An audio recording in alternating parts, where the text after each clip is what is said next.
almost finished product, the vermiculite with the pupae.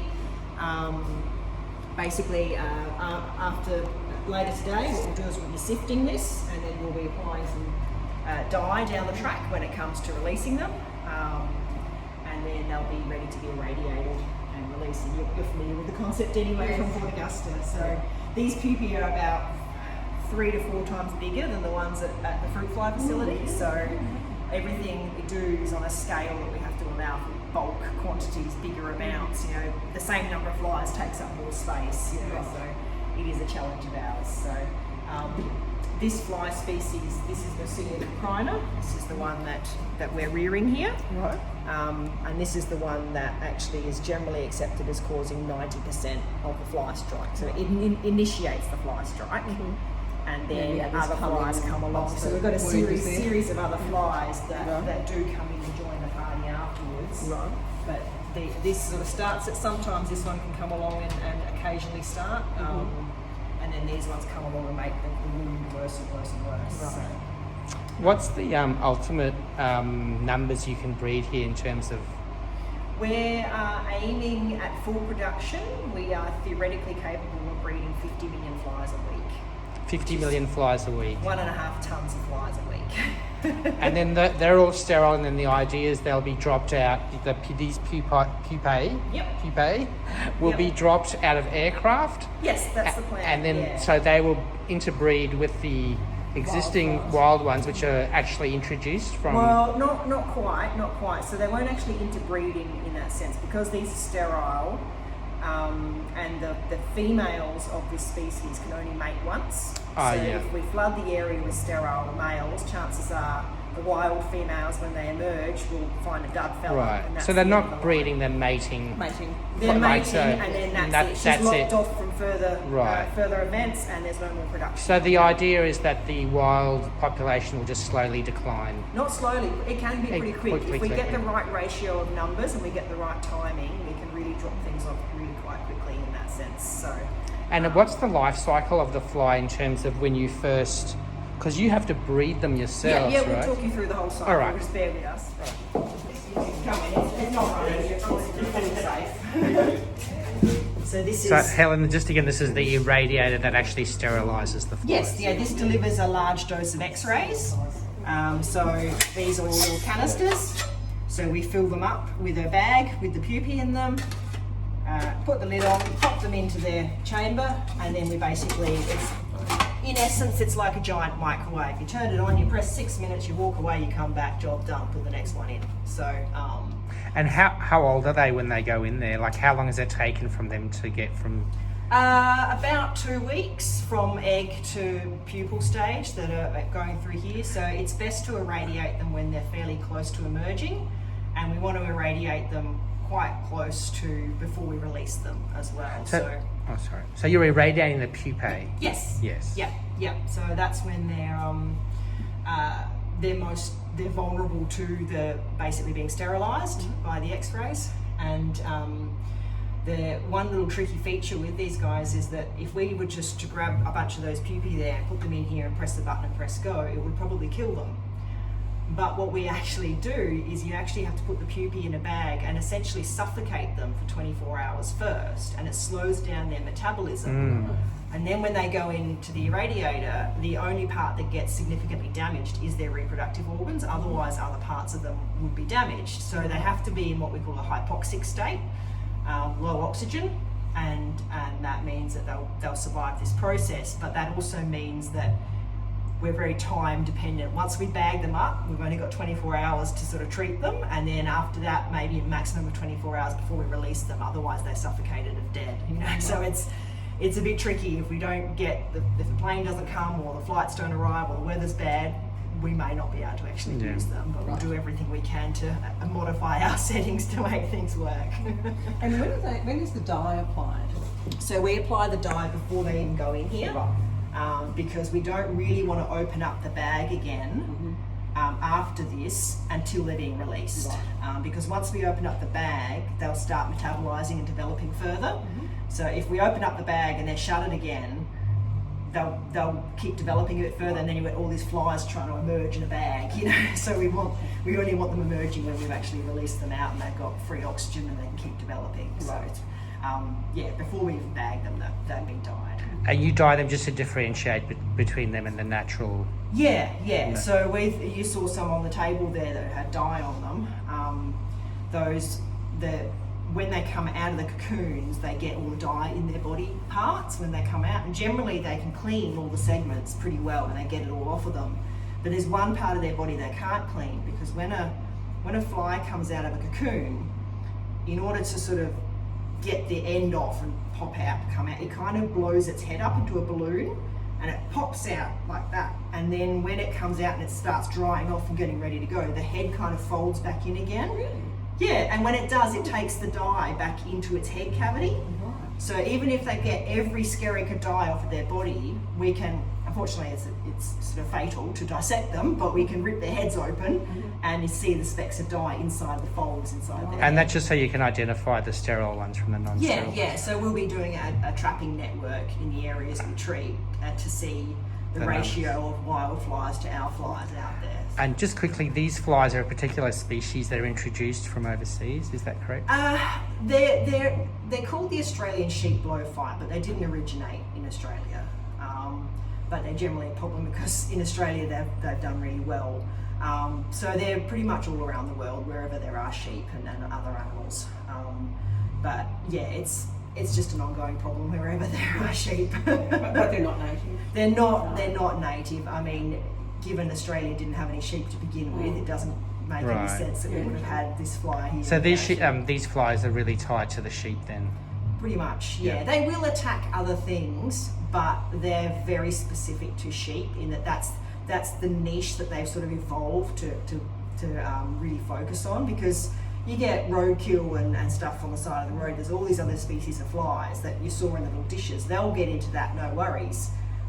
But this particular fly, Lucilia caprina, it doesn't compete very well with all those other ones. It always gets out-competed. Sometimes the other maggots eat those maggots, and so it doesn't do very well. And so generally, if Lucilia caprina lays its eggs on roadkill, other maggots will come in, out-compete it, probably eat it, and then it will miss out on its chance to keep continuing. But because they've evolved this niche on live sheep, they kind of get in there, do their thing, produce a whole life cycle on the sheep, fall off, and then the other fly species come in and make things worse. So that's kind of how they fit into the scheme of things. So some people have got concerns about us getting rid of this fly.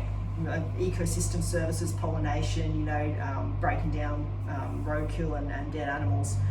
But in reality, it's not very good at those things. There's all these other species that are better at doing that. This one just really focuses on live sheep. So, and it won't even attack dead sheep very terribly well. It's more about live sheep. So, yeah.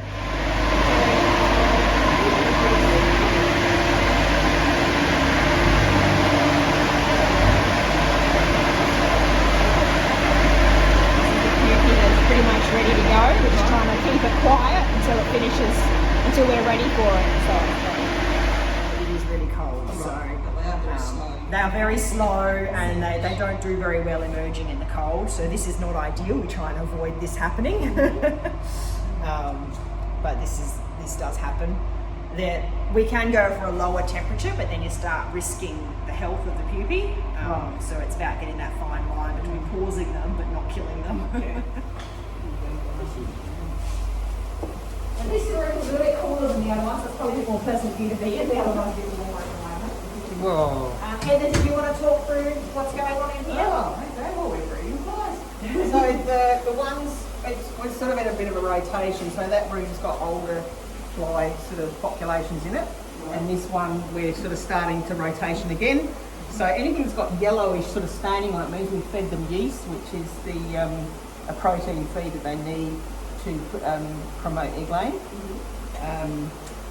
So these guys are sort of well on their way to developing some eggs inside them, and then further down you go. They're sort of newer cages that haven't. So you're asking Stan what we feed the flies. Yep. Yeah. If you look at the top of these, you can just see sugar, trays of white sugar. Yep. They're sugar addicts. and Simple they love it. diet. That's all they need, nice and simple. And a little little yellow things that you see are like a wick on a water container that they just absorb the water, they land on it and suck it up. There's 15,000 flies in each cage, alright, approximately. So further down here, these are ones that we just set up. So we weigh out the pupae and put them in the brown bags, and then they emerge from the bags. These ones are just doing that now. And then when they're double they're emerging, we just sort of scratch up the bag and toss it out. So they are quite messy, these flies. So if we just put a tray of the pupae in there, like the sugar trays, the little pupil shells would be everywhere and it'd be a real pain to clean. This way we can just scratch the bag up and toss it out, put them everywhere. Even in these bags, unfortunately, there will be some that just don't come out. We'll have to toss them out. So yeah, these ones are kicking along all right. And then these ones are even newer. We're just going to put different bags in these cages here, and they'll be kicking along over the weekend. So. And you said 15,000 per cage? Yes. Yeah. Amazing. So at the moment, 5 cages are actually healthy enough to actually fly, as opposed to just crawling around on the ground. So this is one of our quality control checks to make sure things are going all right, and we can use this as a comparison when we're testing different techniques. This, is there a piece behind you there you can just grab? Yeah, the big piece right in front of you. Yeah. Oh, really? Right. So we have a box of about 100 of them. Hopefully they never stop producing them, otherwise we're going to have to get cleverer. Basically what we do is we strip the backing off of this, we cut it down into smaller pieces, and we settle it nicely on here. And then we mix up, we have dried powdered blood that we reconstitute into blood. Is it sheep blood? Weirdly enough, these flies actually prefer pork origin animal products. So when you go up the other end, we'll show you the diet that we give the larvae, and they actually prefer pork meal as opposed to sheep meal. So yeah, they like pork better, or we get better results. So then we pour some blood in here, not full, just halfway up here maybe. And then because what we're giving is little nooks and crannies, we then go into one of the fly cages, and we put this just on an angle like this to make it nice and dark, and they all go in there and they lay their eggs on the fabric. And this is actually a floorboard piece you buy from Bunnings, so everything we have to kind of just think outside the square.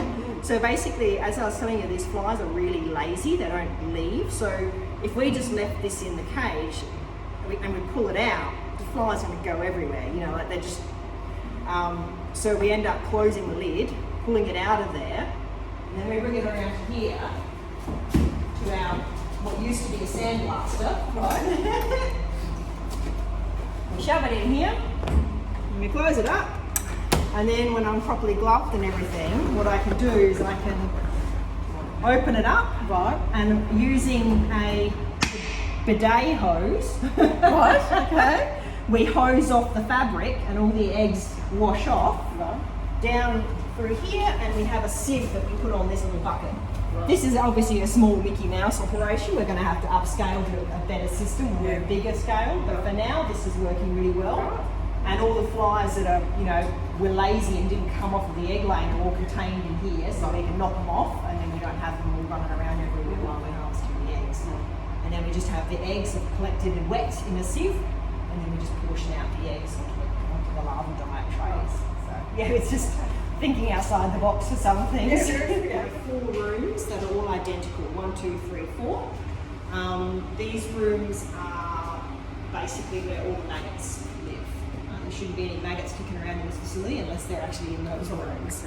I can take you in this room in a moment, but a few things with these maggots, their waste product is ammonia gas. Wow. So you can see that there's obviously some health and safety concerns when we have ammonia gas. And when we have the rooms with a lot of maggots in there, and at full production, we should be able to have 17 million maggots per room. And that is well and truly enough ammonia gas production to kill anyone in that room. So we have a lot of health and safety and regulations around how we access these rooms and how we use them. So finalising our exact internal structure that will be in each room. So this was a prototype we were testing. We're still working on what approach it is, but what we want to have eventually, and the only way we will produce enough maggots. So those blue trays on the conveyor belt behind you, Yes. that's what we put the larval diet in, and the maggots go in that. Right.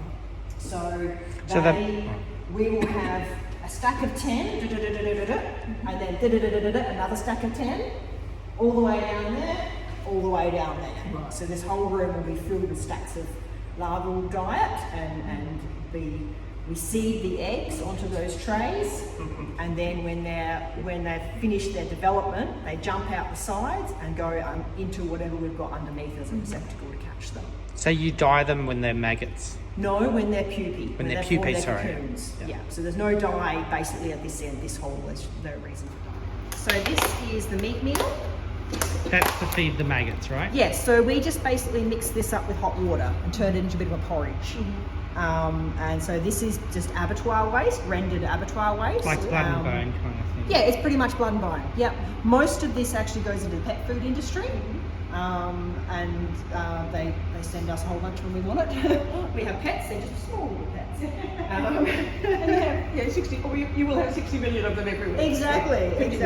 Yeah. Yeah. 5 trays in each cage, and all the maggots have jumped out and gone into the vermiculite at the bottom, and that's that same thing we saw in the crates at the other end.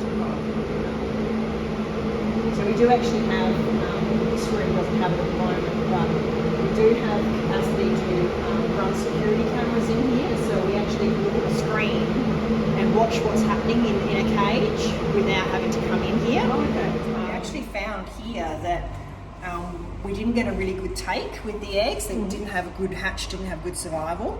So what we actually do is we put this blood and the fabric in overnight and leave it for much longer. And by the time we harvest it 24 hours later, slightly less, most of these eggs have actually emerged as baby larvae already, little tiny larvae. And so what we end up harvesting in that sandblaster unit is the first instar larvae rather than the eggs. And strangely enough, that's giving us much better results. They're surviving better. They're surviving the handling and the dividing and the settling on the trays much better. So yeah, it's just little things that we've found, because prior to this facility, this production has been done at the Wake campus, but on a very small scale, just like a couple of trays at a time. And so some of the things that we thought would work here are not working the same. We're having to just change things up a bit.